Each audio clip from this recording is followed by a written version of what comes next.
England. Well, what is there to say about the Three Lions?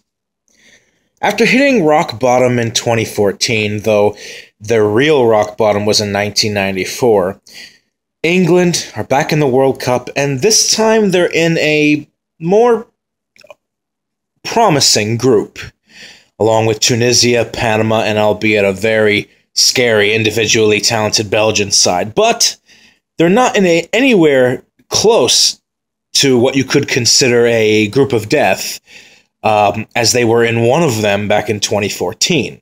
Uruguay, Italy, and Costa Rica, a group that England finished bottom in, and in a group that they crashed out in the first round for the first time since not qualifying for the World Cup, as previously said back in '94. In England's defense, though, that was a really monstrous three set of opponents to go through, and it was a Costa Rican team that many did not expect to go on the run that they did. So they just happened to be in a group with two other World Cup winners and the surprise team of the tournament. But then they followed it after with a disappointing Euro 2016 campaign, which saw them exit in the round of 16 against Iceland, of all nations, after conceding a 1-0 lead early on. And this was after finishing second in their group behind Wales, a team that they had beaten.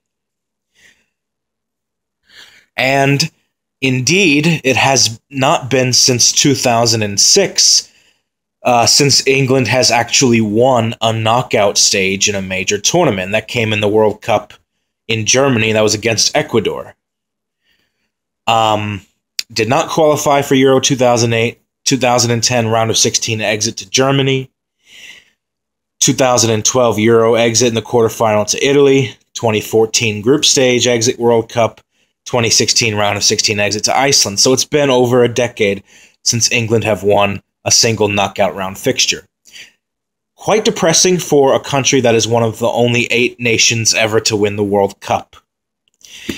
But 2 minutes and 30 seconds into this, let's put pessimism aside for a second. I know England fans are chock full of it, but I think there's reason for optimism this year, and I'm going to get into that in just a moment. So, England right now are currently on a 10-match undefeated streak, which involves a mix of competitive fixtures and qualifying as well as friendlies. They have not lost a match since June of last year, which was a 3-2 defeat to France in just, a friendly fixture. Since then, they have amassed positive results against teams that are of higher quality than them. They picked up 2 0-0 draws against Germany and Italy. Germany and Brazil. A 1-1 draw against Italy, whom they should have beaten, in my opinion, as well as a few victories over the Netherlands, Nigeria, and most recently, earlier today, against Costa Rica. They're, getting a little bit of revenge, I guess you could say, from 2014. Some kind of compensation. And I believe Rashford and Welbeck got on the score sheet today. I really liked Rashford's goal, which was the first goal of the match. So England is actually entering Russia 2018 as one of the few teams to have such an unbeaten run in the last 12 months of the calendar year. And well, the weariness is quite understandable because England were grouped in a very generous group in 2010 in South Africa with the United States, Algeria, and Slovenia, and they came through with only 5 points and in second place before getting dumped out in the round of 16. I get it. However, the group this year, they have arguably the worst side that qualified for the tournament in Panama. And anyone that's familiar with the Panamanian national team, no disrespect to the Los Canaleros, they're not a Costa Rica. Now, of course, Belgium is a threat looming on the horizon, with whom England closes out the group with in their last match. But you can really see a scenario where by the time England plays Belgium, they will have could have amassed at least 6 points and not even need a result to go through. And that has happened before in World Cups. It's very rare where two teams are decided before the final match day, but it does happen. And I don't think it's going to happen here, but it does happen. So I digress. There are a few eerie parallels between this Tunisian side and the Algerian team of 2010, whom England failed to find the score sheet on, that ended in a 0-0 draw, much to the chagrin of the English players getting booed off of that match. I remember very clearly. So the first match against Tunisia, I think, is actually the most important game for England's prospects in this group. It's not the last match against Belgium. If they want to further enhance their, chances of finishing in a top 2 position, England absolutely most likely need to get the full 3 points against Tunisia if they want to make a case for finishing first in the group. Because what will happen is this. If they drop points against Tunisia, which is a very real possibility, this is a solid Tunisian team that I think is the most overlooked African side heading into the tournament. I did think it was Morocco, but now Morocco's starting to get more attention. I think it's now Tunisia. But anyway, England heads into that final match against Belgium with 4 points. They're kind of in limbo. They're sort of in an uncomfortable situation where they may have to get a result against Belgium in their final match day, because it's safe to reasonably estimate that Tunisia should beat Panama. So Tunisia managed to get a draw against England in the first match, and then they close out with a victory over Panama. That's 4 points for Tunisia. And England do not really want to be in a position where they have to bank on goal differential being the decisive factor in pulling them through. And this is a very crucial thing about World Cups. The order in which you play your games is absolutely essential. And since this Panamanian side is really going to struggle to score goals, if England can't beat Panama, that's signs of even deeper issues going on. So let's take a look at the squad. All right. So manager Gareth Southgate has named the following 23 players as of 4 days ago, and I'm going off of a Telegraph article here. Goalkeepers Jack Butland, Jordan Pickford, Nick Pope. Okay, first off, no Joe Hart. Yes, good decision. Thank you very much. He's past it. You bring Joe Hart to this World Cup, you could be setting yourself up for another, I don't know, Robert Green situation like in 2010. So, first things first, good decision to not bring him. Okay. Defenders Trent Alexander-Arnold, Gary Cahill, Phil Jones, Harry Maguire, Danny Rose, John Stones, Kieran Trippier, Kyle Walker, and Ashley Young. I quite like that back line. I know some England fans will point to Gary Cahill as a weak link. But the thing is this, you have to have an older, experienced seasoned player in the back line. I know he's 32 years old, but you can't have all youngins at the back. You can't bring an inexperienced England back 3 or 4 at a World Cup. Which brings me, speaking of youth, to Trent Alexander-Arnold. Good decision. 19 years old. I believe he just debuted for England today. That's wonderful.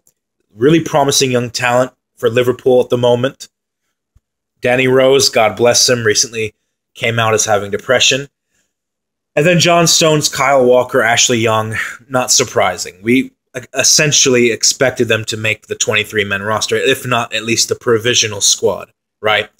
So moving on to midfielders. Eric Dyer, thought he was decent at Euro 2016, played an important role in that first match against Russia in England's Euro 2016 campaign, from what I remember. Dele Alli, Jordan Henderson, essential Liverpool. Fabian Delph. I'm not familiar with Fabian Delph, so if any Englishman can enlighten me on him, please do. Jesse Lingard, okay, good. Ruben Loftus-Cheek. Another fresh face. Yeah, Gareth Southgate was not joking when he said that he wanted to bring, quote, an England side that would excite the nation this World Cup. This seems to be a good blend of experience, but also invigorated youth and young energy. So, and then moving on to the forwards, Harry Kane, of course. Marcus Rashford, great game today versus Costa Rica. Raheem Sterling, Danny Welbeck, and Jamie Vardy. Excuse me, but that has to be England's best crop of forwards to bring to a World Cup since 2006. I mean, Harry Kane speaks for itself. Some would argue whether or not he is world class. But overall, I think this is a fine selection on Gareth Southgate's part.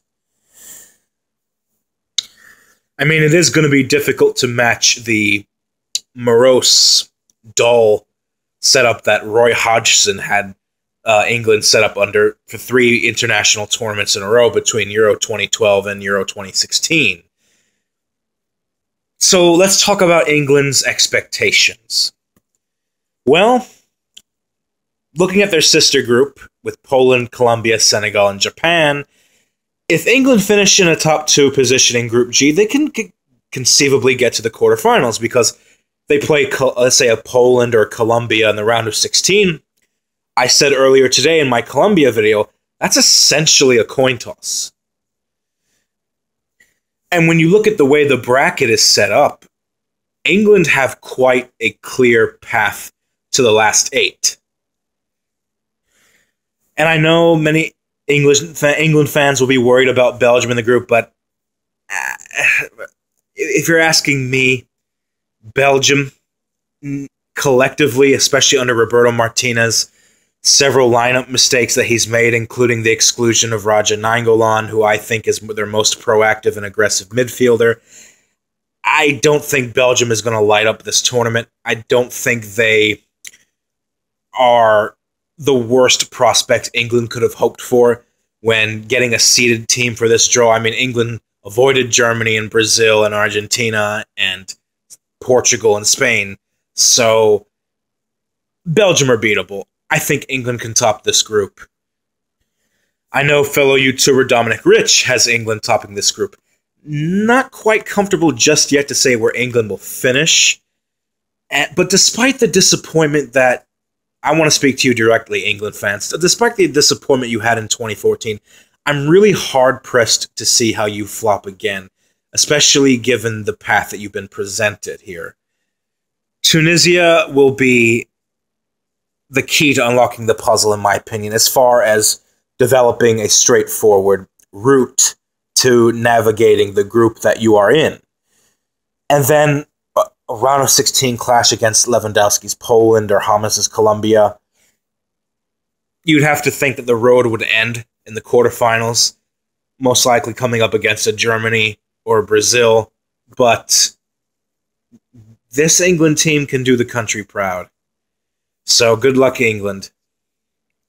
Your pessimism is understandable, but I think you've got reason to hope again.